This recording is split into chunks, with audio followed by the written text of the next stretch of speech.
So ayun mga kababayan, magandang umaga, magandang gabi, magandang hapon, magandang tanghali kung saan man kayo ngayon. So ngayon po mga kababayan, meron lang po tayong i-share po sa inyo na naturang balita na kung saan sabi ng People's Tonight News no or page ay si BP Sara umiskirierda na rin ng Pilipinas pagsibat ni Digong. Ng Pinas pagsibat ni Digong.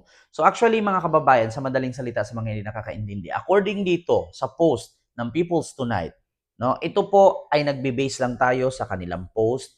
Hindi po tayo gumagawa ng kwento at hindi po tayo nag-iimbento ng kwento. People's Tonight po yan. Sinishare lang po natin. Sa mga nakaraang araw mga kababayan, ang nabalitaan ninyo na si dating Pangulong Duterte ay umiska po no or sumibat nga ito papuntang Hong Kong dahil sa kasabay ng paglabas daw di umano ng warrant of arrest ng ICC, lumipad daw po itong si Duterte. Ayan yun po si Digong, lumipad sumakay ng eroplano papuntang Hong Kong. At eto nga, sumunod daw pala ang kaniyang anak na si Vice President Sara Duterte papunta din ng Hong Kong. So according dito sa nakasaad na post ng People's Tonight, bandang 10 ng umaga, bandang alas 10 ng umaga ngayong Sabado, Marso 8, nang umalis ng bansa si impeached Vice President Sara Duterte patungong Hong Kong. Ayan, lula ng Philippine Airlines flight number PR318 mula sa Ninoy Aquino International Airport na iya Terminal 1 ayon sa pagkakatiwalaang source. Ang parehong source ang nagkumpirma sa pag-alis ni dating Pangulong Duterte sa Davao City noong bandang alas 9 ng gabi, Marso 6 patungo sa Maynila sakay ng Philippine Airlines flight number PR2829 at dumating sa NAIA ng Terminal 2 makalipas ang 2 oras.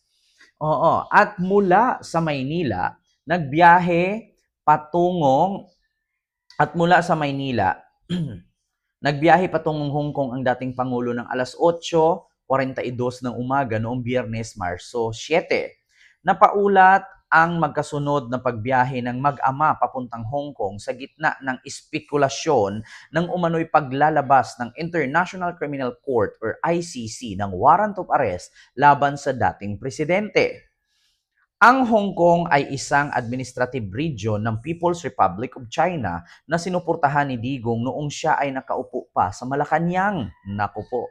Si Digong ay nahaharap sa kasong crimes against humanity dahil sa pagpatay umano ng libu-libong katao kabilang ang drug personalities sa war on drugs ng kanyang administrasyon. Una nang napaulat na kasama rin sa iniimbestigahan ng ICC si impeached Vice President Sara Duterte matapos ituro ng dating pulis at self-proclaimed Davao Death Squad member na si Arturo Las Cañas sa pagpapatupad umano ng malawakang pagpatay sa mga hinihinalang kriminal sa Davao City noong alkalde pa ito ng syudad. Kabilang ang akusasyon ito sa artikulo or sa articles of impeachment na inihain ng Kamara laban kay impeached Vice President Sara sa nakatakdang litisin ng Senado sa Hulyo ngayong taon. So ito po mga kababayan, pakita ko po sa inyo yung aking binasa. Ayan po ang post ng People's Tonight. Ayan, People's Tonight post po yan at ito po ang kanilang pinost na picture. BP Sara umiskierda na rin ng Pinas pagsibat ni Digong. So nakalagay dito, kasunod ng pagkalat ng litrato ni dating Pangulong Rodrigo Duterte ng pasakay ng eroplano biyaheng Hong Kong, napaulat na nakaalis na rin ng bansa papuntang parehong lugar ang anak niyang si impeached Vice President Sara Duterte ngayong Sabado, Marso 8 sa gitna ng espekulasyon ng paglabas ng arrest warrant ng ICC laban sa mag-ama. So, sa mga hindi po nakakaalam, no, gusto ko lang pong i-clarify, wala pa pong official statement, no, ang International Criminal Court na naglabas sila ng arrest warrant laban sa dating Pangulong Duterte patungkol sa crimes against humanity. Kasi sinampahan po at guilty po ng crimes against humanity ang dating Pangulong Duterte sa International Tribunal or sa People's Tribunal sa korte ng ibang bansa sa naturang inihain nga ito ng ano. So ito po yung video mga kababayan na kung saan inakusahan po ng guilty, no? Ito po Duterte, pakita ko sa inyo mga kababayan ha. Guilty. Guilty ICC. Ayan, wait lang. So ito lakasan po natin. Ayan po. The defendants Duterte and all other defendants are guilty. And all other defendants are guilty for crimes against humanity, war crimes, and violations of law and legal instruments referred to in this indictment.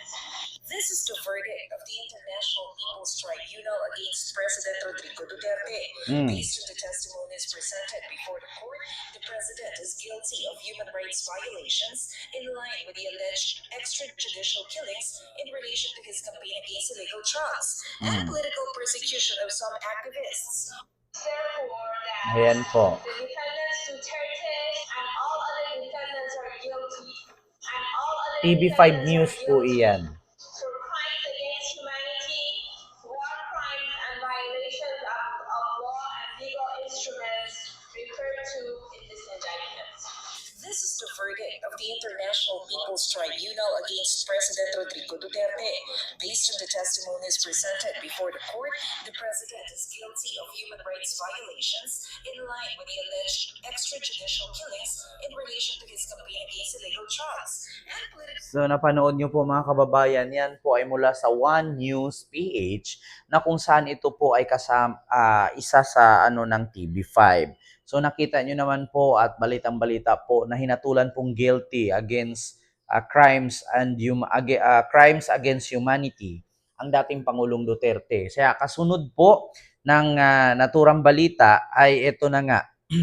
Inilabas po dito na ang dating Pangulong Duterte ay tumakbo nga papuntang Hong Kong at sumunod na din daw po di umano ang kanyang anak papuntang Hong Kong. Kaya mga kababayan, kasabay po ito sa pag-ulat ng paglabas ng arrest warrant ng ICC laban kay dating Pangulo, sumibat daw po ito ng Hong Kong. So, nagkataon lang po siguro, ang sabi kasi dito mga kababayan, na ang dating Pangulo at ang kanyang anak na si impeached Vice President Sara ay meron daw po itong rally na gaganapin patungkol sa eleksyon kasi actually this time is midterm election na po sa Pilipinas at gaganapin nga po ito ngayong Mayo at ngayon pong buwan na to ay Marso na po.